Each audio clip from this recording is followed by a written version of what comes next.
हम तो कतई लगा के आए हैं, ऊपर से ही आए हैं बिल्कुल। तो विश्वास ना मानो तो फूल ऊपर ही रखा था, वहीं से उतार के लाई। ब्रह्मा जी को इतना क्रोध आया, ब्रह्मा जी ने कहा, हे ब्रह्मा तुम्हें शर्म नहीं लगी, झूठ बोल रहे हो। इतना क्रोध शंकर को आया कि भगवान भोलेनाथ के क्रोध में से भैरवनाथ प्रकट हो गए। क्रोध में से भैरव बाबा प्रकट हुए और भैरव बाबा ने ब्रह्मा जी की एक गर्दन काट दी, मस्तिष्क काट दिया, और मस्तिष्क कटा और शंकर जी के दाहिने हाथ पर आकर के चिपक गया। इसलिए शंकर जी का नाम कपाली हुआ है। ब्रह्मा का कपाल शंकर के हाथ पर चिपका। तो शंकर जी पूरी दुनिया के तीर्थ भ्रमण किए, तीर्थ दर्शन किया। साधुओं ने कहा था ये मस्तिष्क तो किसी तीर्थ में ही जाकर के हाथ से नीचे छूटेगा। कहां नहीं गए ब्रह्मा जी, कोई तीर्थ नहीं छोड़ा, और फिर वो वापस लौटे काशी के लिए। काशी के पास में ही वह ब्रह्मा जी का मस्तिष्क हाथ से नीचे गिरा। उस काशी के पास उस स्थान को आज कपाल क्षेत्र के नाम से जाना जाता है। इसी लीला में महादेव का नाम कपाली।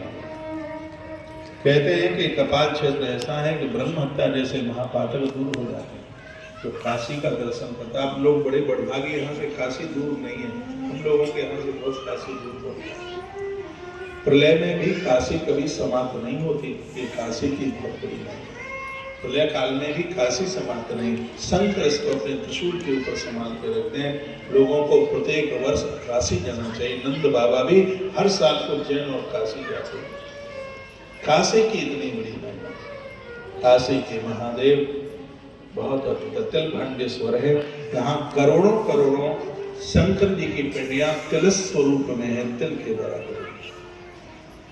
कहते हैं देवी भागवत में कथा आती है, राजा हरिश्चंद्र जिस समय विचलित हुए, सब कुछ विश्वामित्र जी को दे दिया था, और अपने कर्जे के निपटारे के लिए वह काशी में जाकर के रुक गए। कहते हैं कि प्रकृति का कई प्रकार का हमारे ऊपर कर्जा होता है, और काशी की यात्रा करने पर व्यक्ति उस ऋण से मुक्त हो जाता है। काशी ऐसे ऋण मुक्त अन्नपूर्णा माता की भूमि है, ढूंढी राग गणेश जी की भूमि है। इस सृष्टि के आरंभ में शक्ति और शक्तिवान प्रकट। आपने अर्धनारी स्वरूप देखा होगा, भगवान का अर्धनारी स्वरूप, इसमें आधे भाग में मां ब्रह्मा है और आधे भाग में भगवान महादेव दिखाई देते हैं। तो जो आधा भाग है महादेव का, इससे विश्वनाथ प्रकट हुए हैं। तो जो आधा भाग है नारी का, उससे माता विंध्यवासिनी प्रकट हुई है विंध्याचल में। अनादिकाल सृष्टि के आरंभ में कुछ भी नहीं था। कहते हैं उस आदि स्वरूप से काशी